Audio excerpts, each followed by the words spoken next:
Hi everyone, it's Jules and welcome to Jules Reads. This is going to be my reading recap for June of 2024.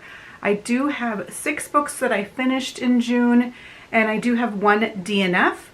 And then just to quickly recap what I actually posted here on YouTube in June, let's see, I did 3 weekly updates.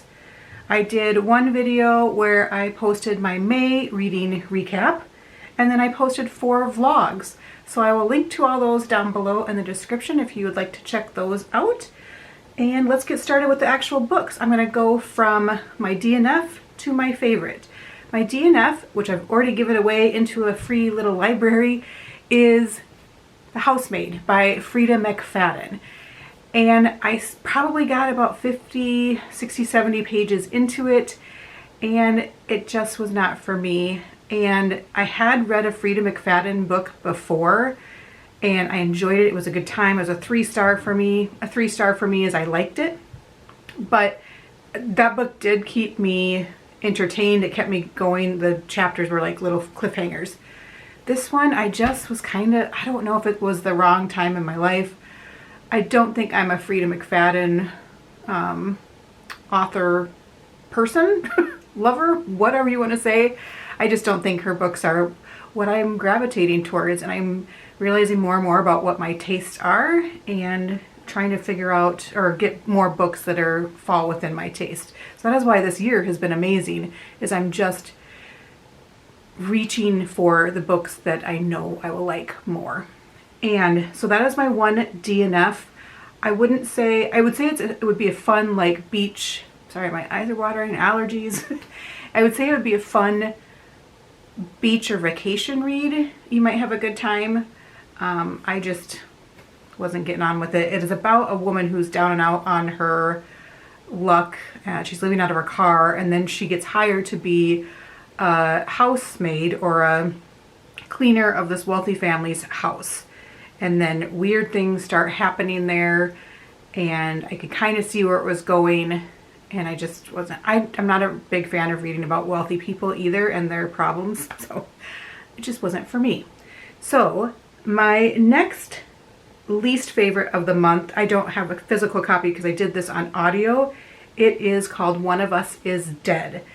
And I gave this 2 stars. Again,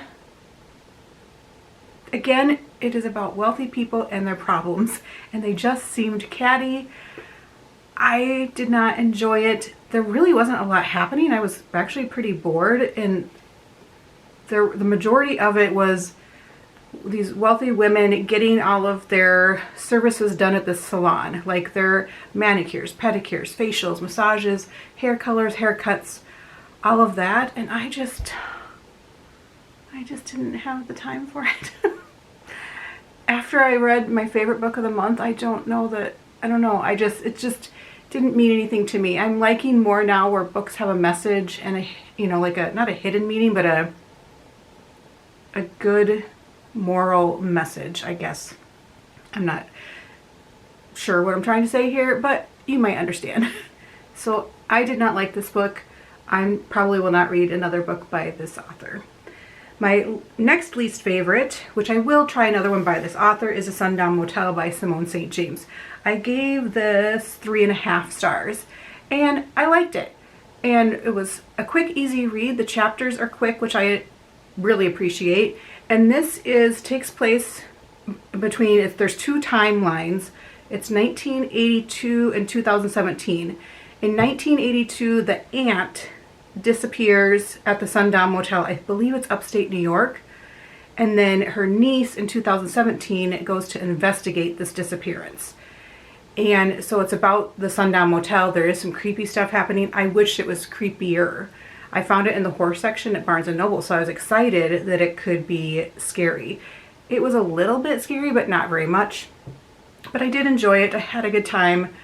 I will try and read another by this author. If you have a suggestion for what I should read by her next, let me know.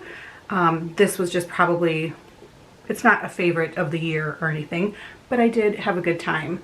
I really pictured the setting, the motel, really well. Like those descriptions were done very well, but I was not loving the characters. I wasn't connected to them. I just had no investment in the characters. So that's probably the one negative that why it's a 3.5 star for me, and just not quite as exciting as I wanted it to be. The next book, which I gave 4 stars, is Kindred, the graphic novel. And this is by Damian Duffy and John Jennings. And so this is a graphic novel. I did read Octavia E. Butler's Kindred earlier this year, and I also watched most of the TV show. So there's some sort of vlog or something on my channel where I do discuss the TV show. But what I'm discussing today is the graphic novel. It follows very closely to the book. The graphics are amazing. My one gripe, why it's a 4 star, is the font is so tiny. And I had a hard time reading it. It is just so small. So for us older people that have poor eyesight, it was hard for me to read. But I do highly recommend this. Kindred, the original book and what this is based on, is about a woman in the book. I believe it's the late 60s, whereas the TV show was more current and in the 2000s. But she's in the late 60s, and she gets bounced back to the early 1800s during slavery time, and she's black. And so there's some time travel in it, and it's her adjusting to what the heck is happening. And her husband, well, it's her husband in the book. If you watch the TV show, it's a guy she just met, someone she went on one date with.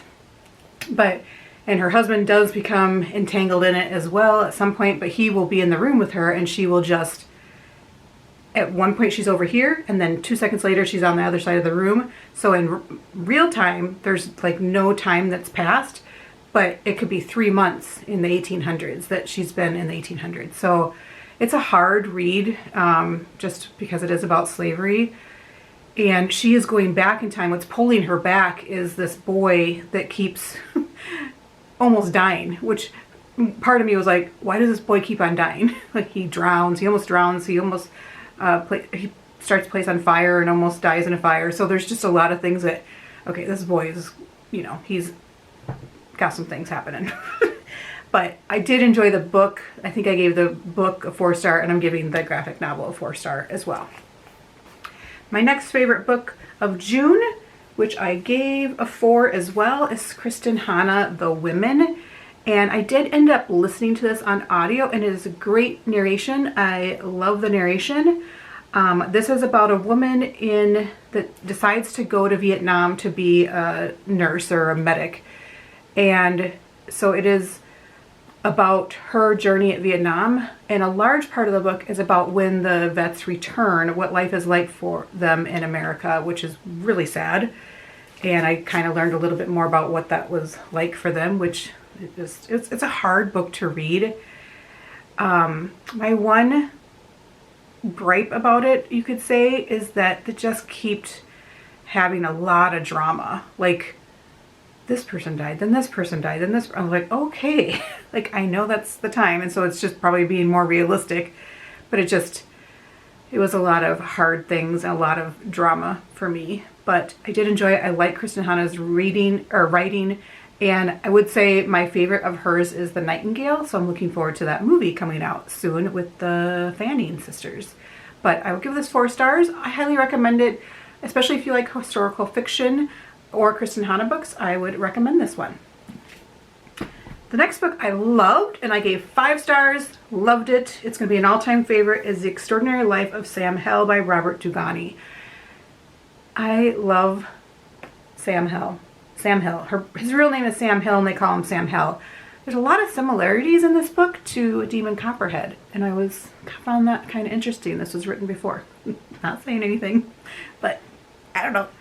And so this is about a boy who's born with red pupils, and why he's called Sam Hill is because when he was born, his dad goes, "What in the Sam Hill?" And so that is why they name him Sam. Their last name is Hill, so they name him Sam. And it's about him being bullied. There's a lot of bullying in here, so trigger warnings for bullying. But it is written well. It kept me engaged. It is heartwarming. There's some good messages in here. and you go, you do see Sam in the future, or see him in the current time when he becomes an eye doctor, and there's some things that happen that kind of correlates to his past that are happening at his doctor's office. And it's about his friendships, it's about love, it's about grief, loving your parents, and it just, I really love this book. If you just like, you know, more of the literary fiction book, I would highly recommend this.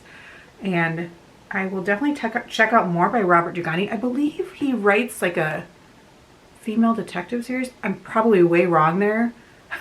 There's some other, he has a series that I need to check out because I like his writing a lot, and it kept me engaged and I loved it. And it's kind of a bigger book. But I highly recommend that. 5 stars, most likely on my top favorites of 2024. And the one that is probably going to be my favorite of 2024 already, I know it, because it is maybe my favorite book of all time. That is Braiding Sweetgrass by Robin Wall Kimmerer.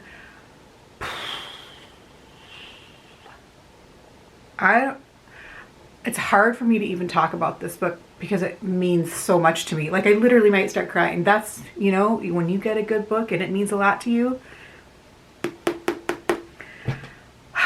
Okay, so she is a botanist. She's indigenous Potawatomi tribe.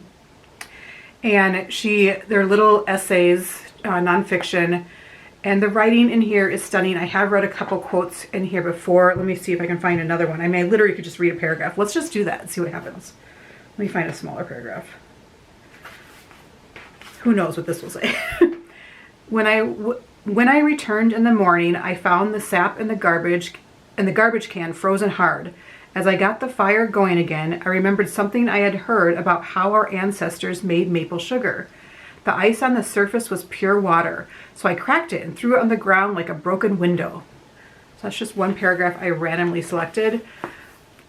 It's just, the descriptions in here are amazing. It is a lot about nature, so if you like nature, I listened to a lot of this while I was out on walks. Perfect, perfect, perfect. She narrates the audiobook, and I did come back and highlight some things that I wanted to read. I'm going to read this over and over and over. Probably once a year, I think is good for my mental health to read this book. I will buy this for my friends, any sort of book lovers I'm going to be buying this book for. I absolutely love it. I highly recommend you read it. If you like nature writing, if you like nonfiction, and if you like beautiful, stunning, poetic writing. I mean, I don't know who doesn't like this. I should probably look up like 1-star reviews on Goodreads. Like, who are those people? And I'll read the opposite of what they are reading, because this means so much to me and I love it. Does she have any other books? I do not know. It does look like she has other books, none of which are as popular as this one, but I might try and find one of those if I can. But she needs to be writing more. I found this stunning and I absolutely love it. Highly, highly recommend. All the stars, 20 stars if I could, but yeah, I love it. So that is my June 2024 reading recap. What was your favorite in June? What's your favorite of the year so far? And do you have a new all-time favorite book? What is your all-time favorite book? Those are a lot of questions. All right, I will check in with you guys soon. Have a good day.